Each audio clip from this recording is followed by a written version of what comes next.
me pushtetin e ri sirian për zgjatjen e këtyre bazave, për trafatit të qëndrimit të këtyre bazave në rajon. Megjithatë, Turqia ka një rol të rëndësishëm. Rusia nuk është në drejtim të përshkallëzimit të marrëdhënieve në mënyrë negative me Turqinë, pak a shumë edhe ai ministri i jashtëm Lavrov, kur ndërmerr vizita të larta zyrtare, ndalohet shpesh në Ankara, bën takime me homologun turk, konsultohen, por nga ana tjetër mund të jetë, pse jo, një zgjidhje për shembull për pjesëmarrje e forcave turke paqëruajtëse në bazë përfundimit të konfliktit në Ukrainë për shembull. Kjo mund të jetë sepse forcat turke nuk janë, pavarësisht konflikteve dhe divergjencave që kanë diku për shembull në Libi e tjerë, prapse forcat turke mund të jenë një element stabiliteti për paqen, ndërsa përkundrazi forcat europiane, përfshirë ato britanike dhe franceze, Kremlini zyrtar le të kuptojë që në mënyrën më absolute nuk janë të mirëpritura dhe do të konsiderohen si forcat e NATO-s të përfshira në konflikt, siç deklaroi ministri i jashtëm Lavrov. Megjithatë, fjala e fundit mbetet për presidentin Putin, pasi nëse duam të kujtojmë historinë e afërt në 20 shkurt mos gaboj të vitit 1922, kujtojmë çfarë thoshin zëdhënësi i Kremlinit Peskov dhe vet Lavrovi për Ukrainën dhe për mënyrën se si do të zhvillohen ngjarjet dhe si u bë në fakt.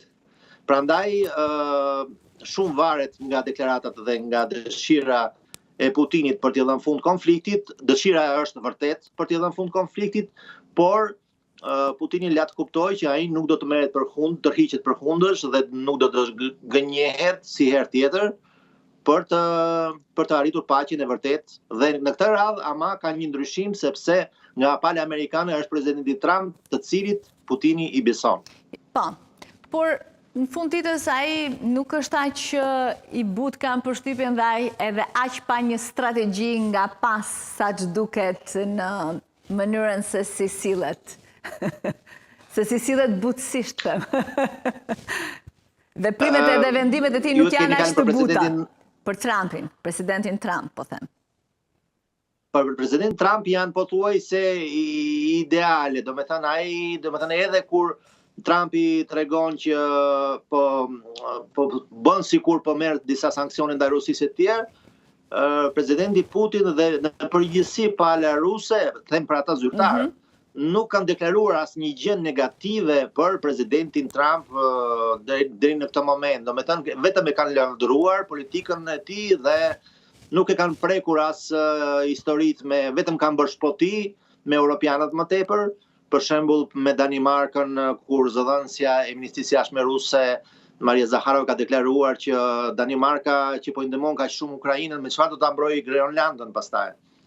Edhe domethënë këto kanë qenë batuta që lënë të kuptojnë që Rusia shikon në le të themi hallat e veta në momentin e tanishëm, pra Ukrainën, dhe nuk ka domethënë divergjenca në përgjithësi me Shtetet e Bashkuara. Kjo edhe mbledhja e Këshillit të Sigurimit në OKB ka treguar që Shtetet e Bashkuara të Amerikës dhe Rusia në këtë moment po bëhen aleat në shumë çështje ndërkombëtare, gjë që sigurisht sjell edhe xhelozinë e Kinës.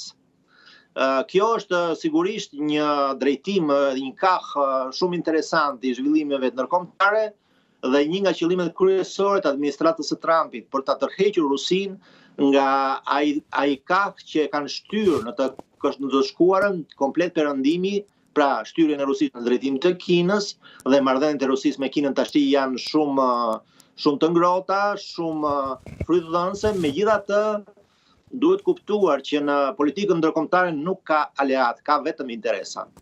Falenderoj shumë që ishe sot me ne. Ditë të mbar. Ishte kënaqësi. Mirupafshim.